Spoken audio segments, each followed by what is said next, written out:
This is an introduction to the conjugate trick, where we're going to talk about what the conjugate of a subtraction expression is and how we use it.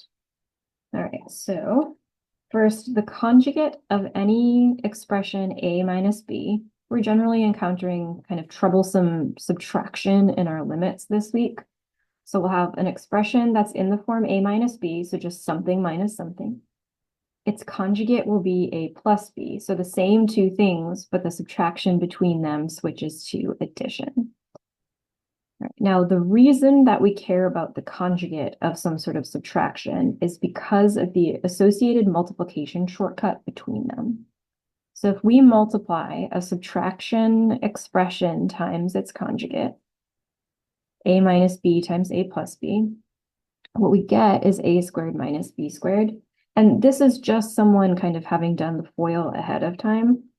So if we actually FOILed this out, we would have first, so that's a times a, outer is plus ab, inner is minus ab, and then last would be minus b squared.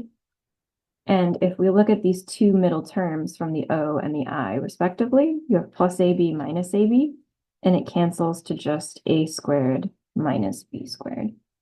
I'm writing them in an extra set of parentheses here for reasons that will be more apparent below.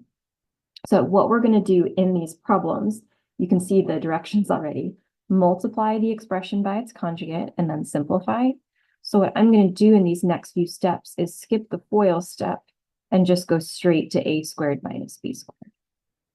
Okay, so let's see our first example here is x minus 3, and we're being told to multiply it by its conjugate. All right, so in this case, this is a minus b.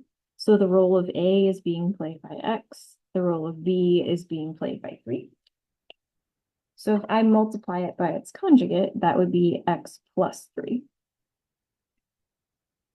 Okay, and then the shortcut above says it's a squared minus b squared.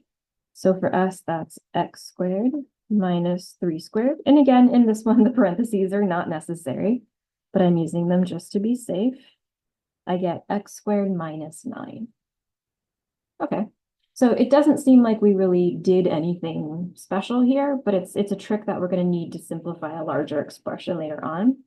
And in fact, those larger expressions that we start encountering, they're all going to have square roots in them. And the idea is that the square roots are troublesome and we want to get rid of them. So we multiply an expression by its conjugate, and then in this like squaring step, we lose the square root. All right, so let's do this again. Again, I'm going to be really careful here and label. A would be root x, b is 5. So the conjugate is root x plus 5. So same expression, just with a plus sign in between. And so what I'll get is a squared minus b squared.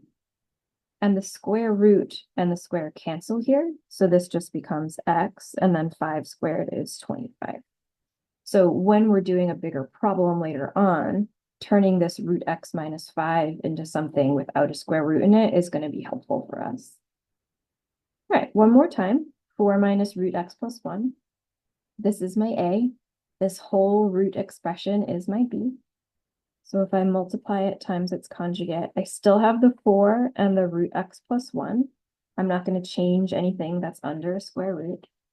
And I'm just going to take the subtraction between them and switch it to addition. Okay, so now what I get is a squared minus b squared. This is a, this is b. And again, I have cancellation with the root. But this one, this extra set of parentheses that I've been including is going to be especially helpful. So 4 squared is 16, and then the root and the square cancel, but x plus 1 is still in like a grouping.